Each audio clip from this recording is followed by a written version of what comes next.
Deep in the heart of Papua New Guinea, the forest held its breath. Giant trees reached for the sky, their leaves a canopy of emerald green. Below, the air hung heavy and humid, alive with the sounds of unseen creatures. It was here, in a small clearing, that a man and woman made their home. Their hut, woven from sturdy vines and broad leaves, sat nestled at the foot of a towering fig tree. This was the world of Kai and Lila, a young couple who lived in harmony with the rhythm of the forest.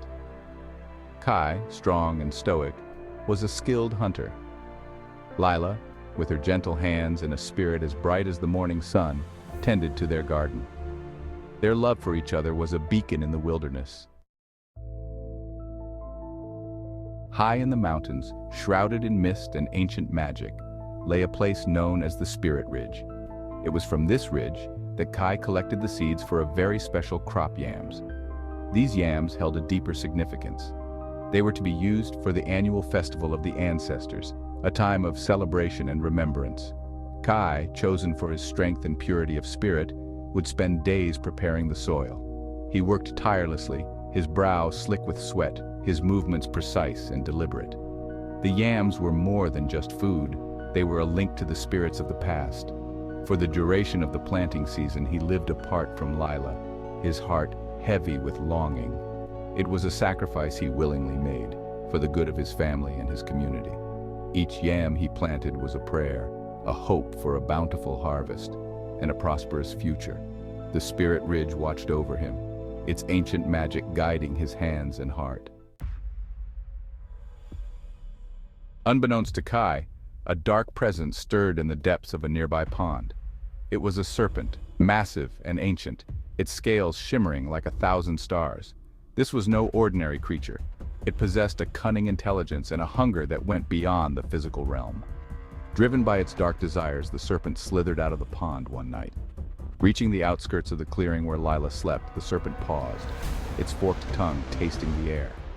With a thought, the serpent began to change.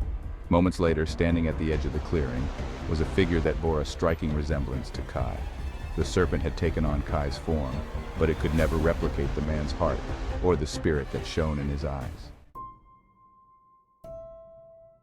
Lila, alone in the hut, was startled by a sound outside. Thinking it was Kai returning from the yam garden, she called out, her voice a soft murmur in the darkness.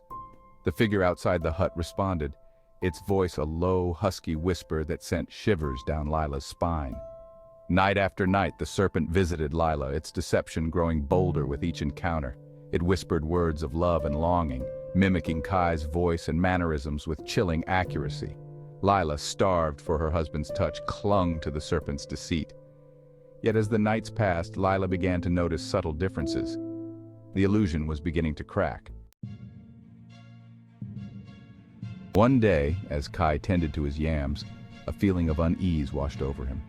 Driven by a growing sense of urgency, he decided to break his ritualistic isolation and return to Lila. As he approached their hut, he was greeted by the sight of Lila, her face radiant with joy. Kai listened patiently, his heart sinking with each word. Together, Kai and Lila devised a plan. They would pretend that nothing had changed, that Lila remained unaware of the deception. Under the cover of darkness, they would prepare a trap. As the sun dipped below the horizon, casting long shadows across the forest, the air grew thick with anticipation. Kai and Lila put their plan into action, their hearts pounding with a mix of fear and determination. They gathered the sharpest blades from Kai's hunting gear, their edges gleaming in the fading light, a silent promise of the battle to come.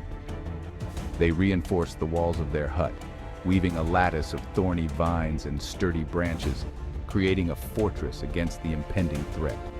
Night came, cloaking the clearing in an eerie silence, the forest holding its breath in anticipation of the confrontation. The serpent, unaware of the danger that awaited, slithered out of its watery lair, its scales glistening under the moonlight.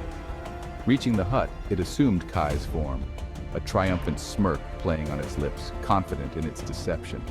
It called out to Lila, its voice a grotesque parody of her husband's, beckoning her to come out, its tone dripping with malice. The serpent stepped across the threshold, its eyes adjusting to the dimness within, searching for its prey. It moved towards the sleeping mats, expecting to find Lila waiting, its senses tingling with anticipation. But the hut was empty, the air thick with the scent of fear and anticipation, a trap set with meticulous care. As the serpent turned to leave, it felt a searing pain lance through its side, a cry of rage escaping its lips. Kai and Lila sprang from their hiding places, their weapons finding their mark with deadly precision, their movements a dance of survival. The serpent roared in agony, its human facade shattering like broken glass, revealing its true monstrous form. Its massive body, scales gleaming in the firelight, thrashed against the confines of the hut, a desperate struggle for life. Finally, with a shudder that shook the very earth, the serpent lay still, its reign of terror brought to an end by the courage of two determined souls.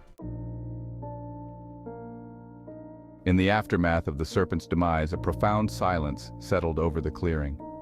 Kai and Lila, their bodies bruised and weary, clung to each other, the echoes of the battle fading into the night.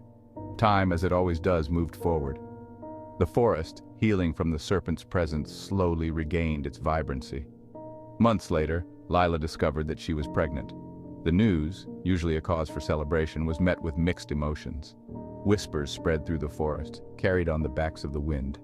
People wondered in hushed tones about the child's true parentage.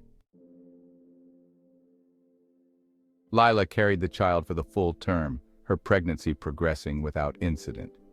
Yet, a palpable tension hung over the village. The elders, steeped in the lore of the forest, debated the child's fate. Some argued that the child posed a threat, a living reminder of the serpent's darkness. Others urged caution, reminding the village that every life was sacred, regardless of its origins. Finally, the day of the birth arrived. The child, a boy, was healthy and strong. But as the village gathered to welcome the newborn, gasps of astonishment rippled through the crowd. The child, named Walik, grew strong and healthy, yet the whispers never truly faded. Walik's unusual features, a constant reminder of the serpent's deception, marked him as different. Some villagers treated him with suspicion, their fear palpable in their averted gazes and hushed tones. Others, remembering the serpent's defeat and the child's innocence, embraced Walik with open arms. As Walik grew older, he became aware of the whispers, the sideways glances, the fear that he sometimes saw reflected in the eyes of those around him. Despite the challenges he faced, Walik grew into a skilled hunter and a respected member of the village. He learned to use his unique gifts to protect his people. As the years passed, Walik married and had children of his own.